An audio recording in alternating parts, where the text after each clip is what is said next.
রাধে। দেবহূতি বললেন, হে পরমেশ্বর ভগবান, ওনার পুত্র কপিল দেব, যিনি ভগবান রূপে আবির্ভাব হয়েছিলেন দেবহূতির গর্ভে। তাই দেবহূতি বললেন, হে পরমেশ্বর ভগবান, দয়া করে আপনি আমার কাছে পুরুষ এবং তার শক্তিসমূহের লক্ষণ বর্ণনা করুন, কেননা তা উভয়েই এই প্রকট এবং অপ্রকট সৃষ্টির কারণ। পরমেশ্বর ভগবান বললেন, 3 গুণের শাশ্বত অব্যক্ত সমন্বয় ব্যক্ত অবস্থার কারণ এবং তাকে বলা হয় প্রধান। তার ব্যক্ত অবস্থাকে বলা হয় প্রকৃতি।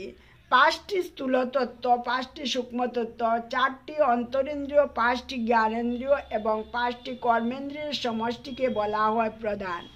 5টি স্থূল উপাদান হচ্ছে ভূমি, জল, আগুন, বায়ু এবং আকাশ। 5টি সূক্ষ্ম উপাদান হচ্ছে গন্ধ, রস, রূপ, স্পর্শ এবং শব্দ।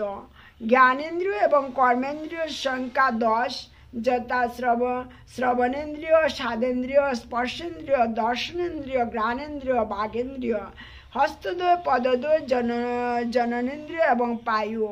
সূক্ষ্ম অন্তরেন্দ্রিয় 4 প্রকার, যথা মন, বুদ্ধি, অহংকার এবং কুলসিত চেতনা। তাদের বৃত্তি এবং লক্ষণ অনুসারে কেবল তাদের পার্থক্য নিরূপণ করা যায়। জয় শ্রী রাধে।